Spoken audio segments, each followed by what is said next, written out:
சென்னை கொருக்குப்பேட்டை அருகே 10க்கும் மேற்பட்ட பள்ளி குழந்தைகளை ஏற்றிக்கொண்டு மதுபோதையில் ஆட்டோ ஓட்டி வந்த ஓட்டுநர் தன்னை தட்டி கேட்ட நபரை சரமாரியாக தாக்கிய சம்பவம் பரபரப்பை ஏற்படுத்தியது.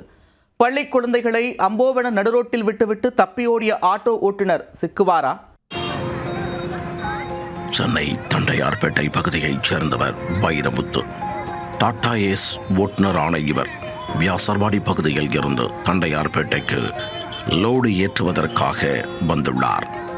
கொருக்குப்பேட்டை மீனாம்பாள் நகர் மேம்பாலம் வழியாக வந்தபொழுது அவர் பார்த்த காட்சி அதிர்ச்சியை ஏற்படுத்தியது. சுமார் 10க்கும் மேற்பட்ட பள்ளி குழந்தைகளை ஏற்றிக்கொண்டு சென்ற ஷேர் ஆட்டோ ஒன்று விபத்தை ஏற்படுத்தும் விதமாக அங்குமிங்கும் அலைந்தபடி ஆபத்தான வகையில் முன்னால் சென்று கொண்டிருந்தது.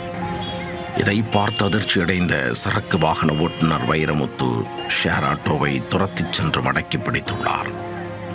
அப்பொழுது ஷேர் ஆட்டோவுக்குள் இருந்து தலைக்கேறிய போதையில் இறங்கிய ஓட்டுநர் மற்றும் அவரது நண்பர் ஆகியோர் காலரை தூக்கிவிட்டு கொண்டு வந்து வைரமுத்துவை அடிக்க பாய்ந்துள்ளனர்.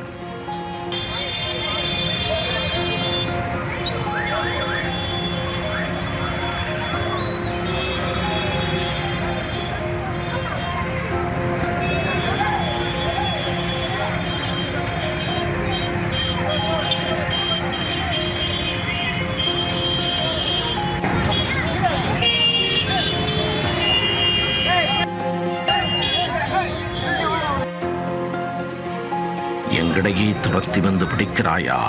உனக்கு எவ்வளவு தைரியம் இருக்க வேண்டும் என கேட்டு வைரமுத்துவை சரமாரியாக தாக்கிவிட்டனர். அப்பொழுது அங்கு கூட்டம் கூடியது. பொதுமக்கள் ஷேர் ஆட்டோ ஓட்டுநரை மடக்கி பிடித்து கேள்வி கேட்க ஆரம்பித்தனர். குழந்தைகளை வைத்துக் கொண்டு இப்படி குடித்துவிட்டு ஓட்டுகிறாயே, விபத்து ஏற்பட்டால் என்னாவது என ஆட்டோ ஓட்டுநரை மடக்கி பிடிக்க முயன்றனர். ஆனால் சுதாரித்துக் கொண்ட ஆட்டோ ஓட்டுநர் கூட்டத்தில் இருந்து தாவி குதித்து தப்பியோடிவிட்டார். ஆனால் அவரது நண்பர் முத்துராஜ் என்பவர் சிக்கிக் கொண்டார். அவரை இழுத்துக்கொண்டு ஆர்கே நகர் காவல் நிலையத்திற்கு சென்றனர்.